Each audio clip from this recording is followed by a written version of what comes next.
Topic News.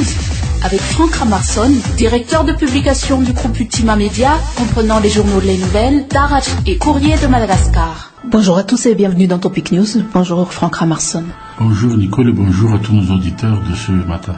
Transparency International vient de publier l'indice de perception de la corruption, l'IPC 2013, dans lequel Madagascar a quasiment perdu 10 places puisqu'il est passé du 118e au 127e rang. Quelle est votre analyse à ce sujet ? Effectivement, 127e sur 177 pays, c'est le rang dans lequel nous nous trouvons, nous, Madagascar. Mais ce qu'il faut savoir, c'est que le secteur public malgache compte parmi les plus corrompus dans la grande île, comme a indiqué le baromètre mondial sur la corruption 2013 dans une enquête de Transparency International. Par rapport à la situation 2012, Madagascar a régressé dans la lutte contre la corruption. Selon toujours l'IPC, l'année dernière, sa note était de 32%, 32 sur 100, ce qui lui plaçait à la 118e rang sur 176 l'année dernière. Et cette année, il a ajouté le Sud-Soudan à la liste des pays étudiés. Parmi les secteurs les plus frappés par ce fléau, parce que c'est un fléau, la corruption, c'est au niveau toujours de la gendarmerie, le secteur des douanes, l'éducation, les domaines, même la santé, etc. Donc ce sont des secteurs qui sont proches de la vie de tout un chacun, de tous les citoyens. Et c'est désolant, parce que déjà avec la pauvreté qui sévit, il faut dire que notre fonction publique n'est pas du tout performante et est sujette à cette corruption abusive et que c'est peut-être pour ça que le fonctionnement de l'État ne marche pas dans le sens où on le veut. Donc il y a un certain délitement, un dysfonctionnement qui nuit beaucoup à la bonne gouvernance en ce moment. Il faut dire aussi qu'au sein de la population, on n'ose pas vraiment dénoncer la corruption. Non, mais le fait que déjà, pour Madagascar et pour l'Afrique, c'est un concept nouveau d'avoir instauré des organismes de lutte contre la corruption. Donc effectivement, ce n'est pas encore dans la culture et dans la mentalité malgache de dénoncer son prochain et puis d'aller à la justice dire les méfaits de son voisin. Il faut une certaine éducation. C'est là le bas qui blesse en ce moment, puisque on a essayé de faire avec le Bianco des séances de sensibilisation en disant à toute personne, à tout citoyen, quand il voit des choses anormales, de faire des dénonciations anonymes, mais il y a aussi d'autres choses qui se greffent à ces dénonciations. Il y a des vengeances personnelles, des règlements de compte, qui fait qu'il est très difficile de juger des informations par rapport à d'autres, parce qu'il faut aller sur des pas de velours, et en plus de ça, on marche sur des œufs. Donc les gens, même le Bianco, hésitent encore réellement à aller jusqu'au fond du problème.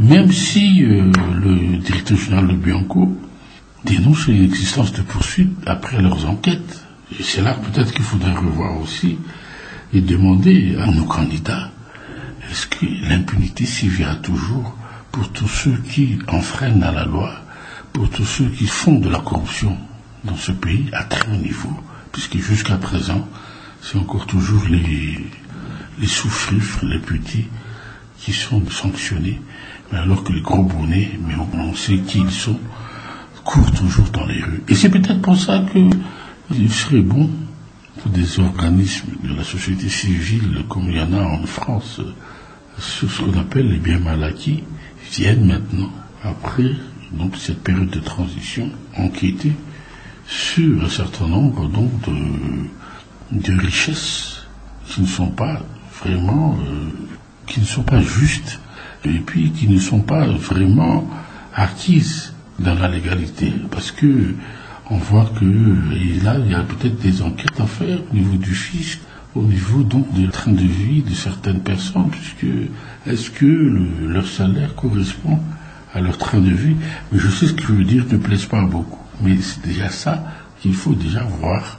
D'abord commencer par le début, comme M. Macky Sall l'a fait, comme on a fait en Afrique du Sud aussi, parce que je commence à le faire dans certains pays, parce qu'il y a certains chefs d'État même qui sont encore sous le coup, comme le président de Guinée-Bissau, comme la famille Bongo, la famille Massema Deba, des chefs d'État africains, qui ne veulent pas rentrer dans ce jeu de la transparence pour leurs biens, comment ils ont acquis leurs biens. Il faut dire que la pauvreté et aussi de la misère salariale des fonctionnaires et la source de la corruption. Ça aussi, donc il ne faut pas le nier parce que et la corruption, ça n'a pas existé que depuis 5-10 ans, ça a toujours existé. Et surtout, non, on voit que ça empire parce qu'il n'y avait pas de statistiques qui pouvaient chiffrer, qui pouvaient évaluer. Mais on a vu ça, c'est la Deuxième République, c'est la Révolution socialiste, comme on dit. La corruption dans les pays de l'Est, c'est l'importation de cette mentalité du marché noir pour avoir une audience chez un ministre, chez un directeur du temps de la Deuxième République. Il faudrait payer soit la secrétaire, soit même l'agent de service et tout cela. Nous, on a vécu ça. Mais maintenant que ça se met au grand jour, peut-être les gens sont scandalisés, mais la corruption a toujours été quelque chose qui était permanente à Madagascar et dans la mentalité de certaines, je dirais, catégories de personnes qui ont toujours eu l'habitude de tricher, de voler, et de même dans ces appels d'offres publics, dans les marchés publics, avec la complicité de certains parents de l'État, et certains même aussi donc de certaines personnalités dans le monde du secteur privé. Sur le plan économique, l'ariard se déprécie de plus en plus puisque c'est à 3 000 ariards pour 1 euro actuellement. Ça aura des impacts sur le coût de la vie qui est déjà difficile en ce moment. Bien entendu, la dépréciation, c'est par rapport à l'inflation, puisqu'il y a l'inflation quand même qui augmente, avec donc le prix du carburant, les prix des denrées alimentaires, etc. Donc il y a ce niveau-là, donc il y a un problème. Deuxième problème, c'est au niveau donc des rentrées de devises. Donc c'est vrai qu'on exporte de litchi en ce moment, on exporte un peu de vanille, c'est-à-dire que les recettes d'exportation ne suffisent pas à compenser donc les importations actuellement. C'est-à-dire que avant nous avons les aides à la balance de paiement, les aides de la part des bailleurs de fonds pour certains projets qui rentraient quand même dans les caisses de la Banque centrale, et aussi certaines dépenses des investisseurs étrangers, notamment dans les mines, qui ont quand même pu donc faire équilibrer les choses. Actuellement donc, avec les élections qui sont là, les besoins de l'État sont nombreux, notamment les importations de carburant. Il faut aussi donc peut-être encore payer les dettes, donc une partie des intérêts de la dette. Ils sont combien, je n'en sais rien, mais en tout cas, cela joue donc dans cette dépréciation. Apparemment, donc, actuellement, quand on dit inflation, il faut de plus en plus d'argent pour acheter la même chose. Donc la monnaie elle-même perd de sa valeur.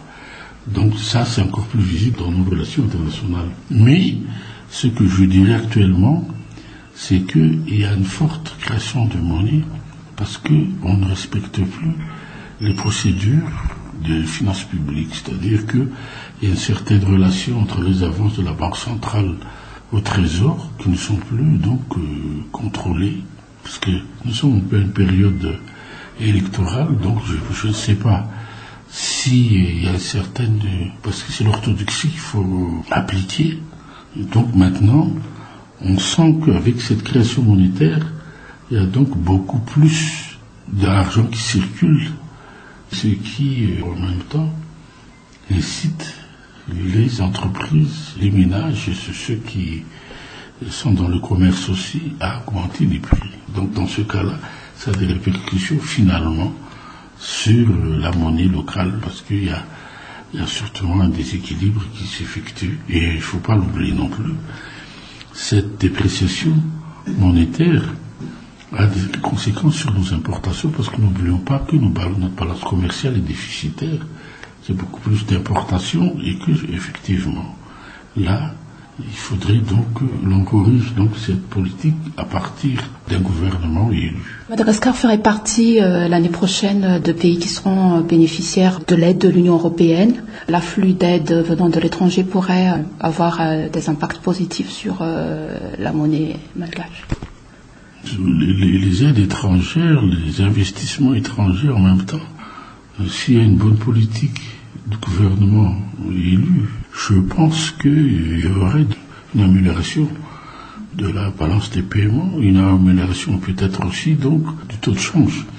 Mais ce qu'il faut savoir, c'est que quand le gouvernement seront en place, à combien réellement donc on va évaluer le taux de change malgache.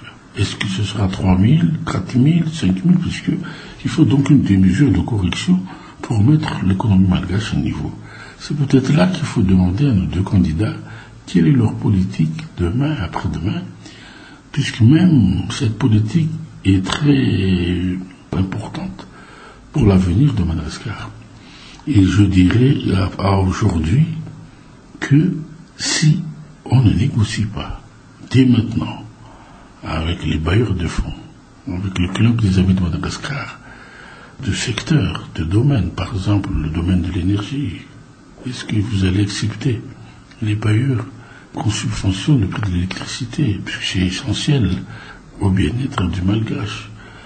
Est-ce que l'on va, comme maintenant, je dirais, avoir un double taux de change pour l'importation des produits pétroliers, et je dis aussi donc fixer arbitrairement le prix du carburant à Madagascar pour ne pas qu'il y ait une inflation encore galopante demain et pour éviter donc des crises sociales après-demain. Donc c'est ça qu'il faut voir de maintenant. Donc moi je pense que c'est une mesure urgente et il faudrait que les candidats donc se déterminent vraiment là-dessus pour que les choses soient claires demain après-demain, parce qu'on ne voudrait pas que dans 6 mois, il y aura de nouveau 100 000 personnes dans la rue demandant la démission du nouveau président.